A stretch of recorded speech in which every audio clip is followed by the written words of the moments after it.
Hi everybody. In the previous class we have discussed regarding one theorem.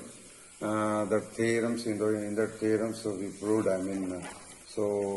We proved that the abnormality parameter is either a constant or it is a function of both position and time. Now I am going to take some problems. So the problem says, first problem says, a force-free magnetic field B is decaying without distortion, okay, without distortion. So then investigate the nature of alpha and also nature of decay, So we have to find, if B is a force-free magnetic field without any distortion. Distortion means without changing any, its direction. The direction remains same. The direction is always same. Without distortion means the direction is always same. Okay. So, it is a force-free magnetic field decaying without any distortion, right? And so then we have to investigate the nature of decay, how it is decaying, and also the nature of the abnormality parameter alpha, nature of alpha. So you have to verify whether this alpha is a constant or a function of position and time. So this we have to do, right? Now, so I am going to prove. So once again the statement is, the problem statement is, a force-free magnetic field B is decaying without any distortion. So then investigate the nature of alpha and also nature of decay, right? Now, the magnetic solution is given by, the magnetic field is decaying without any distortion means the direction of the magnetic field remains same, whereas its strength is decaying with respect to time, okay? With respect to time, the nature of the decay, the strength of the magnetic field is decaying with respect to time, but the direction remains same. Okay. So now, the magnetic field must be of the form for this. So it is equal to B naught of XYZ and F of t, F of time, right? So it's a function of, both position and time. So I have taken B is equal to B naught of B naught of XYZ into F of t, right? Because strength is decaying. Direction is also always same, but strength is decaying with respect to time. Means it is a function of both position and time. That's why I have taken the function like this, right? Now we shall assume that the magnetic field B naught of XYZ is B at a time t is equal to 0. Means B is equal to B naught of XYZ at a time t is equal to 0. Means what about your f of t? Means f of t must be equal to 1 at t is equal to 0. It means that, so f of 0 is equal to 1. It means that f of 0 is equal to 1, right? So call this equation as number 2. I have taken this as equation number 1 and this as equation number 2. The basic equations of force-free magnetic field. You know the basic equations of force-free magnetic field as del cross B is equal to alpha into B, right? Call this as 3. And B dot del alpha must be equal to 0. Call this equation as 4. And then del B by del tau equal to B cross del alpha minus alpha square into B. B cross del alpha minus alpha square into B. So call this equation as number 5. These three are the basic equations of force-free magnetic field. And I assume that B is of the form like this. At time t is equal to 0, it must be equal to B naught of XYZ. Therefore, it must satisfy f of 0 is equal to 1. So now I am going to substitute equation 1 in equation 3. So then, so means instead of b, I am going to substitute b naught of xyz into f of t. But you know, del cross means it is a function of position, means xyz. It does not vary with, so there will be no variation for the function having time as a variable. It means it lies outside, means f of t into curl of, okay, b naught, curl of b naught, okay, is equal to alpha into b naught into f of t. But you know, f of t is not equals to 0. That's why these two get cancels, and it implies simply curl of b naught is equal to alpha into b naught. Curl of b naught is equal to alpha into b naught. Then what do you mean? You mean that it satisfies the equation, your b naught satisfies the basic equation, one of the basic equation of force free magnetic field. I am going to call this equation as number 6. Now, again substituting equation 5, this equation in, 1 in equation 5. Instead of b, I am going to take this expression in equation 5. Del b by del tau means b naught does not varies, but f varies. Then it will become b naught into del f by del tau, okay, is equal to, so b naught means, so your b naught cross del alpha into f of t, because it does not varies, right, plus, minus alpha square into b means b naught into f of t, b naught into f of t. So now, so I am going to write this equation, rearrange this equation as b naught, from this and from this I am going to take b naught outside, then it will become b naught into del f by del tau plus alpha square into f is equal to b naught cross curl of alpha into f of, b naught cross del alpha into f of t, right. So observe this equation. This is not any vector form, okay. This is not in the form of vector. This is only the vector. Means LHS is in the direction of B naught. LHS is in the direction of B naught. Whereas in case of RHS, these two are vectors, right? So whereas in case of RHS, the direction is perpendicular to the vector. Perpendicular to the vector B naught and del alpha. Iveradu, so vector ge perpendicular agirutte. B naught matte del alpha ge perpendicular agi irutte. So in ilde nodi, so B left hand side is in the direction of B naught, but right hand side is in the direction of nodi, idu B naught aitu, idu del alpha aitu andre, idu perpendicular direction alli irutte. Yadu idu direction. Hagare one equation alli left hand enirutte, right hand side kuda ade irbeku. It means that, so illi something went wrong anta. But ee equation ನನಗೆ wrong ಏನಿಲ್ಲ, ಬಂದಿರೋದು correct ಆಗಿದೆ. Correct ಆಗಿದೆ ಅಂದಮೇಲೆ ಈ equation balance ಆಗಬೇಕು ಅಂತಂದ್ರೆ it must be, this quantity must be equal to 0 and this quantity must be equal to 0. Got it? So this equation ನಾವು ಮಾಡಿರೋದು ಕರೆಕ್ಟ್ ಆಗಿರೋದ್ರಿಂದ, ಬಟ್ ಡೈರೆಕ್ಷನ್ಸ್ ಡಿಫರೆಂಟ್ ಇರೋದ್ರಿಂದ ಈ ಈಕ್ವೇಶನ್ ಬ್ಯಾಲೆನ್ಸ್ ಆಗಬೇಕು ಅಂದ್ರೆ ಈ quantity must be equal to 0 and ಈ quantity must be equal to 0. Then what it means, del f by del tau plus alpha square into f is equal to 0 and b naught cross del alpha is equal to 0. Right. So call this equation as some 7 and this as some 8. Right. Now, ನೋಡಿ equation 4 ನೋಡಿ. Equation 4 ಏನ್ ಹೇಳುತ್ತೆ, ಇದಕ್ಕೆ ನೀವು b naught ನ substitute ಮಾಡಿದ್ರೆ, so ಇಲ್ಲೇನಾಗುತ್ತೆ, f into b naught dot del alpha is equal to 0 ಅಂತ ಹೇಳುತ್ತೆ. f not equals to 0, that's why simply b naught dot del alpha is equal to 0. So ಎರಡು vector a dot b is equal to 0 ಅಂದ್ರೆ ಏನರ್ಥ, a dot b equal to 0 ಅಂತಂದ್ರೆ so they are perpendicular ಅಂತ. ಅದೇ a cross b is equal to 0 ಅಂದ್ರೆ ಏನರ್ಥ, they are parallel ಅಂತ. ನೋಡಿ ಈಕ್ವೇಶನ್ 4 ಏನ್ ಹೇಳುತ್ತೆ, B not and del alpha parallel, perpendicular ಅಂತ ಹೇಳ್ತಾ ಇದೆ. Equation 4 says B naught and del alpha. B naught and del alpha are so perpendicular. But equation 8 ಏನ್ ಹೇಳ್ತಾ ಇದೆ?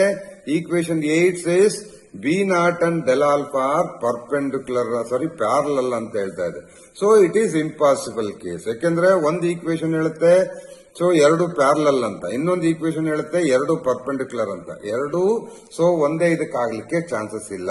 ಬಟ್ ಈ ಈಕ್ವೇಶನ್ ಬಂದಿರೋದು ಕೂಡ ನಿಜ, ಇಲ್ಲಿ ಬಂದಿರೋದು ಕೂಡ ಈ ಈಕ್ವೇಶನ್ ಕೂಡ ನಿಜ. ಹಾಗಿದ್ಮೇಲೆ ಇವೆರಡು ಸ್ಯಾಟಿಸ್ಫೈ ಆಗ್ಬೇಕು ಅಂದ್ರೆ we must have del alpha must be equal to 0. ಯಾಕೆಂದ್ರೆ ಬಿ ನಾಟ್ 0 ಆಗ್ಲಿಕ್ಕೆ ಚಾನ್ಸಸ್ ಇಲ್ಲ. So del alpha must be equal to 0. del alpha 0 ಅಂದ್ರೆ ಏನರ್ಥ? del alpha by del x is equal to del alpha by del y is equal to del alpha by del z is equal to 0 ಅಂತ ಅರ್ಥ. What it means? It means that alpha is not a function of position. ಹೌದಾ? Alpha is not a function of position. It is not a function of position means ನನ್ನೆ ನಾವು prove ಮಾಡಿ ಹೇಳಿದೀನಿ ಏನು, alpha is not a function of position ಅಂತಂದ್ರೆ it must be not a function of time also. Therefore ಇದು ಟೈಮ್ದು function ಅಲ್ಲ, ಪೊಸಿಷನ್ದು function ಅಲ್ಲ ಅಂದ್ಮೇಲೆ ಏನಾಗಿರ್ಬೇಕು? It must be alpha must be a constant. Alpha ಏನಾಗಿರ್ಬೇಕು? Must be a constant, right? ನಾವು ಈಗ nature of ಏನು by this what you mean? By this we mean that ಇಲ್ಲಿ for a force free magnetic field decaying without distortion, the abnormality parameter must be a constant anta. Okay, now to find the nature of the decay, consider this equation. ಇದು first order differential equation form ಅಲ್ಲಿ ಇದೆ. ಒಂದೇ variable ಇರೋದ್ರಿಂದ ಇದನ್ನ df by d tau plus alpha square into F is equal to 0 ಅಂತ ಬರೀತೀರಿ. ಇದು first order equation. y dash plus a into y is equal to 0 form ಅಲ್ಲಿ ಇದೆ. ಹಾಗಿದ್ಮೇಲೆ ಸೊಲ್ಯೂಷನ್ ಏನು? F of T must be equal to some constant a into e power minus alpha square tau ಅಂತ ಬರುತ್ತೆ. But ನೀವೇನ್ assume ಮಾಡ್ಕೊಂಡಿದ್ದೀರಾ? ಸಾರಿ, ನಿಮ್ಗೆ equation ಏನ್ ಬಂದಿದೆ ಇಲ್ಲಿ? F of 0 must be equal to 1 ಅಂತ ಬಂದಿದೆ. ಈಕ್ವೇಶನ್ 2 ಏನ್ ಹೇಳುತ್ತೆ? F of 0 must be equal to 1 ಅಂತ. ಇಲ್ಲಿ ಟೌಗೆ ನೀವು 0 ಕೊಟ್ರೆ it must be equal to, ನೋಡಿ, ಎಫ್ ಆಫ್ ಟೌಗೆ 0 ಕೊಟ್ರೆ ಏನಾಯ್ತು? 0 ಮಸ್ಟ್ ಬಿ ಈಕ್ವಲ್ ಟು, ನೋಡಿ ಏನಾಯ್ತು? ಒನ್. ಎಫ್ ಆಫ್ 0 ಅಂತಂದ್ರೆ ಏನಾಯ್ತು? 1 ಮಸ್ಟ್ ಬಿ ಈಕ್ವಲ್ ಟು, ಇದು 0 ಅಂದ್ರೆ 1 ಆಯ್ತು, ಎ ಆಯ್ತು. A value becomes 1. Therefore, your f of tau must be equal to e power minus alpha square tau ಆಯ್ತು. Therefore, ನಿಮ್ಮ ಇದೇನಾಗಿರ್ಬೇಕು? ಈಕ್ವೇಶನ್ 1 ನಲ್ಲಿ ಸಬ್ಸ್ಟಿಟ್ಯೂಟ್ ಮಾಡ್ಬೇಕು. ಇದನ್ನ ನಾನು ಟಿ ಅಂತ ಬರ್ಕೊಂಡೆ. Let it be tau, right? Let it be tau, right? F of tau substitute ಮಾಡಿದ್ರೆ ಏನಾಯ್ತು? Your B must be equal to vector B must be equal to B naught of X Y z into F of tau ಅಂದ್ರೆ e power minus alpha square tau ಆಯ್ತು. This is your B. What it shows? ಇಲ್ಲಿ exponential function ಇದೆ. ನನಗೆ decaying with respect to time ಅಂತ ಹೇಳಿರೋದು. Decaying with respect to time ಅಂತ. ಹಾಗಾದ್ಮೇಲೆ time function ಇವುದು ಹೆಂಗಿದೆ? ಫಂಕ್ಷನ್ ಏನು? Exponential function. ಹಾಗಾದ್ರೆ ಹೆಂಗ್ ಡಿಕೆ ಆಗ್ತಿದೆ? It is decaying exponentially. It is decaying exponentially. ಹಾಗಾದ್ರೆ ಏನ್ ಹೇಳ್ತೀರಾ? The nature of decay is means the magnetic field is decaying exponentially ಅಂತ ಹೇಳ್ತೀರಾ. Okay, this is about the first problem. ಒಂದು ನೇಚರ್ ಆಫ್ ಆಲ್ಫಾ ಕೇಳಿದ್ರ, prove ಮಾಡಿದ್ವಿ. ಇನ್ನೊಂದು nature of decay ಕೇಳಿದ್ರ, ಪ್ರೂವ್ ಮಾಡಿದ್ವಿ. It is decaying with respect to, decaying exponentially, right? Next, second problem is examine the nature of force free magnetic field B of x. Examine the nature of the force free magnetic field B of x in rectangular coordinate system. In rectangular coordinate system ಅಂದ್ರೆ x, y, z. ಇದರಲ್ಲಿ you have to examine the nature of the force free magnetic field. ಇದ್ರ nature ಹೆಂಗಿದೆ ಅಂತ ಹೇಳಿ coordinate system ಅಲ್ಲಿ, rectangular coordinate system ಅಲ್ಲಿ find out ಮಾಡಿ ಅಂತ ಹೇಳಿದ್ದಾರೆ. To this let B is equal to ಏನು? X component, Y component, Z component, B X, B Y, B Z ಅಂತ ಕೊಡ್ತೀನಿ. ಬಟ್ ಅವ್ನು ಕೊಟ್ಟಿಯಾನೆ it is a function of X only ಅಂತ. It's a function of X B R. So ಅವನೇನ್ ಹೇಳಿರೋದು examine the nature of the force free magnetic field B of X ಅಂತ ಕೊಟ್ಟೆ, ಅಂದ್ರೆ ಫಂಕ್ಷನ್ ಆಫ್ ಎಕ್ಸ್ ಓನ್ಲಿ. ಹಂಗಿದ್ಮೇಲೆ ಇಲ್ಲಿ B X B Y B Z ಏನಾಗಬೇಕು, they must be function of X only ಅಂತ ಅಲ್ವಾ. So they must be function of X alone. But to find the nature of the B, so you have to use, we are going to use the solenoidal property del dot B is equal to 0, and one of the equation del cross B is equal to 0. I am going to use this equation, these two equations. Call this equation as 1 and this equation as number 2, right? Here, so equation 1 gives, equation 1 andre idu alva, ಏನು ಹೇಳುತ್ತೆ equation 1? Equation 1 says, right, equation 1 says del dot B is equal to 0. B ಅಂದ್ರೆ ಏನ್ ತಗೊಂಡಿದ್ದೀರಾ, bx by bz ಅಂತ. ಹಾಗಾದ್ರೆ del dot B ಏನಾಗುತ್ತೆ, del dot B is equal to del bx by del x plus del by by del y plus del bz by del z ಅಂತ ಹೇಳುತ್ತೆ. But ನಮಗೆ ಕೊಟ್ಟಿಯೇನೆ it's a function of X only ಅಂತ. ಹಾಗಿದ್ಮೇಲೆ ಇವೆಲ್ಲರೂ ಏನಾಗಬೇಕು, they must be equal to 0. But del dot B is equal to ಏನಂತ ಕೊಟ್ಟಿಯಾನೆ, 0 ಅಂತ ಕೊಟ್ಟಿಯಾನೆ. That's why del B X by del X ಏನಾಗಬೇಕು, must be equal to 0. So ಇಲ್ಲಿ ಒಂದೇ ವೇರಿಯೇಬಲ್ ಇರೋದ್ರಿಂದ d B X by D X ಅಂತ ಬರೀಬಹುದು, ಆರ್ಡಿನರಿ ಡೆರಿವೇಟಿವ್ ಅಂತ, equal to 0. What it means, D B X by D X is equal to 0 ಅಂದ್ರೆ ಏನ್ ಅರ್ಥ ಆಯ್ತು ನಿಮಗೆ, it is not a function of X. ಹಾಗಾದ್ರೆ ಬಿ ಎಕ್ಸ್ ಮಸ್ಟ್ ಬಿ ಏನಾಗಿರ್ಬೇಕು, ಎ ಕಾನ್ಸ್ಟೆಂಟ್. ಓಕೆ, ಇದೇನಾಗಿರ್ಬೇಕು, ಎ ಕಾನ್ಸ್ಟೆಂಟ್ ಆಗಿರ್ಬೇಕು ಅಂತ ಹೇಳುತ್ತೆ. B X must be constant. ನಾವು consider so your del cross B. ಇನ್ನೊಂದು ಈಕ್ವೇಶನ್ ತಗೊಳ್ಳೋಣ. Del cross B is equal to, so you know I J K, right. So del by del X, del by del y, del by del z, right? So B components ಯಾವ್ದು, bx, by and bz. bx, by, bz. bx ಅಂದ್ರೆ ಏನ್ ಬಂದಿದೆ, you already got it as c. So next ನೋಡ್ಕೊಳ್ಳೋಣ ಅಂತ. ಈಗ ನೀವು so ಇದನ್ನ expand ಮಾಡಿದ್ರೆ ಏನ್ ಬರುತ್ತೆ, ಫಸ್ಟ್ ಕಾಂಪೊನೆಂಟ್ ಇದು i ಇಂಟು ಏನ್ ಬಂತು, del bz by del y minus del B Y by del Z. ಸರಿನಪ್ಪ, ಇದು ನೆಕ್ಸ್ಟ್ ಮೈನಸ್ ಜೆ ಇಂಟು ಏನ್ ಬರುತ್ತೆ, del B Z by del X minus del B X by del del Z. Okay, so and then plus K into ಏನ್ ಬರುತ್ತಪ್ಪ, K into del B Y by del X minus del B X by del Y ಬರುತ್ತೆ. Correct. So ಇಲ್ಲಿ del bx by del x must be equal to 0. ಹಾಗಾದ್ರೆ simplify ಮಾಡಿದ್ರೆ ಏನ್ ಬರುತ್ತೆ, you are going to get minus J into minus, ಯಾಕೆಂದ್ರೆ with respect to y 0, z 0. Okay, so ಇದು 0, right. So ಇಲ್ಲಿ ಇದಿರುತ್ತೆ, ಇಲ್ಲಿ ವಿತ್ ರೆಸ್ಪೆಕ್ಟ್ ಟು y 0, ಯಾಕೆಂದ್ರೆ ಬಿ ಝಡ್ ಬಿ ವೈ ಯಾವ್ದ್ರ ಫಂಕ್ಷನ್ಸ್ ಅಂತ ಗೊತ್ತಿಲ್ಲ ನಮ್ಗಿನ್ನುವೆ, ಅವೇನು ಅಂತ ಹೇಳಿ ಗೊತ್ತಿಲ್ಲ.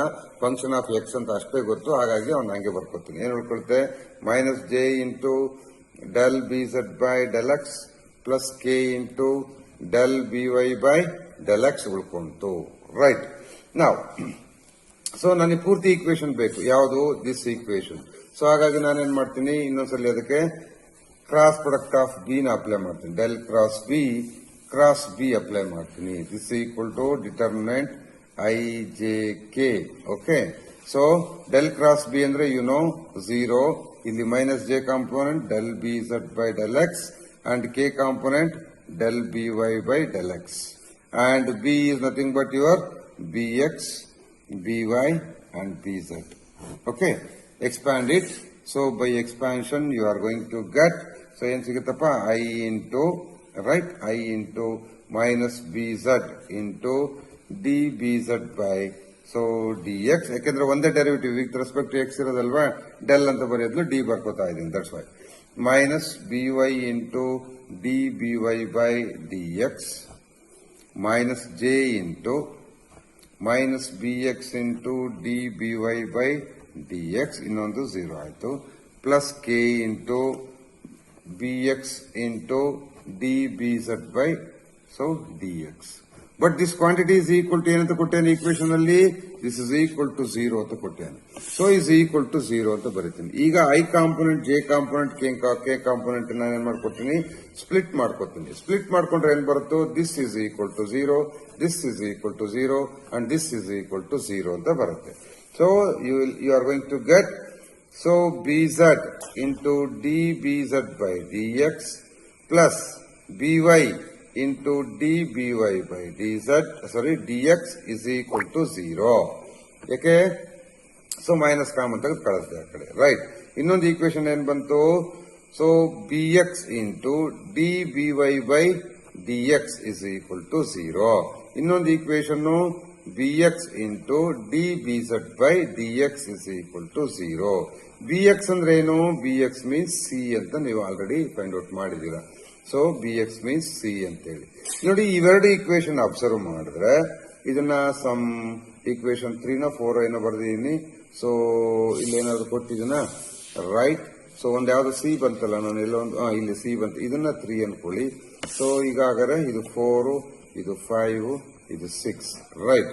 ಸೊ ನಾವು ಸೊ ಈಕ್ವೇಶನ್ 5 and 6 ತಗೊಂಡ್ರೆ ನೀವು ಇಲ್ಲಿ ಎರಡು ಕೇಸ್ ಅರೈಸ್ ಆಗುತ್ತೆ. ಏನು, C into this is equal to 0, C into this is equal to 0 ಇದೆ. ಹಾಗಾದ್ರೆ ಇಲ್ಲಿ ಎರಡು ಕೇಸ್ ಯಾವ್ದು ಅರೈಸ್ ಆಗುತ್ತೆ, ಸಿ 0ನೋ ಅಲ್ವೋ ಅಂತ, ಅಲ್ವಾ? Whether C is equal to is not equals to 0 or C is equal to 0 ಅಂತ. ಸಪೋಸ್ ಸಿ ಏನಾದ್ರೂ ನಾಟ್ ಈಕ್ವಲ್ಸ್ ಟು 0 ಆದ್ರೆ, ಸಿ ನಾಟ್ ಈಕ್ವಲ್ಸ್ ಟು 0 ಆಯ್ತಂದ್ರೆ ಈ term must be equal to 0 and ಈ term must be equal to 0. Right, it means that dby by dx is equal to 0 and dbz by dx is equal to 0. Then what it means? Again, by is also a constant, bz is also a constant. So, ನಿಮ್ಗೆ already bx constant ಅಂತ ಬಂದಾಗಿತ್ತು. ಈಗ bz constant, by ನು constant ಬಂತು. Then b must be ಏನಾಗಿರ್ಬೇಕು, b must be a constant. Okay, vector ಏನಾಯ್ತು, constant ಆಯ್ತು. But it is a trivial case, right. ಇದೇನಾಗುತ್ತೆ, ಟ್ರಿವಿಯಲ್ ಕೇಸ್ ಆಗುತ್ತೆ. ದಟ್ಸ್ ವೈ ಸೊ ನಾನು ಇನ್ನೊಂದು ಕೇಸ್ ತಗೊಳ್ತೀನಿ. C must be equal to 0. C must be equal to 0 ಅಂದ್ರೆ this is not equals to 0 and this is not equals to 0. Then this equation will gives us, ನೋಡಿ, bz into differentiation of this, ಇದು bz, ಇದು bz. ಹಾಗಾದ್ರೆ ಏನ್ ಬರೀಬಹುದು, derivative of B square z ಅಂತ ಬರೀಬಹುದಾ, ರೈಟ್. ಐ ಮೀನ್ bz ಸ್ಕ್ವೇರ್ ಅಂತ ಬರೀಬಹುದು ತಾನೆ. ಸಿಮಿಲರ್ಲಿ ಇದನ್ನ by ಸ್ಕ್ವೇರ್ ಅಂತ ಬರೀಬಹುದು ತಾನೆ. So this equation will gives dy by dx of bz square plus by square is equal to 0 ಅಂತ ಬರೀತೀನಿ. So, do you have any ambiguity? No, I think you didn't have any ambiguity. I can read with respect to x, we do with respect to x. That's why I can write like this, right? Now, so upon integration, you are going to get bz square plus by square is equal to some constant b naught square anta ankotini. Okay. So now, let it be some equation, 7. Let it be some equation 7. So, ಈಗ ನೋಡಿ, so ಇದನ್ನ integrate ಮಾಡಿದ್ರೆ equation ಬಂತ. This equation can be satisfied by taking bz is equal to some b naught into sine theta ಅಂತ ತಗೊಂಡ್ರೆ, ಅದೇ ರೀತಿ by is equal to some b naught into cos theta ಅಂತ ತಗೊಂಡ್ರೆ this equation is satisfied. Satisfy ಆಗುತ್ತೆ ಇಲ್ವೋ? So 100% it is satisfied. So where ಆಗ theta ಏನು, theta is an arbitrary function of magnetic field, is a constant for all X ಅಂತ ಅನ್ಕೋತೀನಿ, right.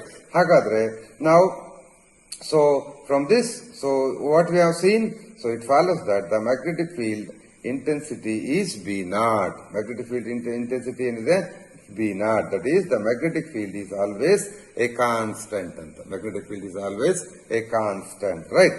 ಈಗ nature of abnormity parameter ಏನ್ ಬರುತ್ತೆ ಅಂತ ನೋಡೋಣ. ಇದಕ್ಕೆ nature of abnormity parameter, so alpha, so can be obtained by using the equation del cross b is equal to alpha into b. ಈ equation ಉಪಯೋಗಿಸಿಕೊಂಡು ನಾವು ಫೈಂಡ್ ಔಟ್ ಮಾಡಬಹುದು.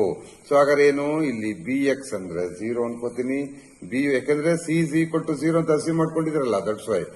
by ಅಂತಂದ್ರೆ b naught sine theta and bz is equal to b naught cos theta, ಹೌದಿಲ್ಲ?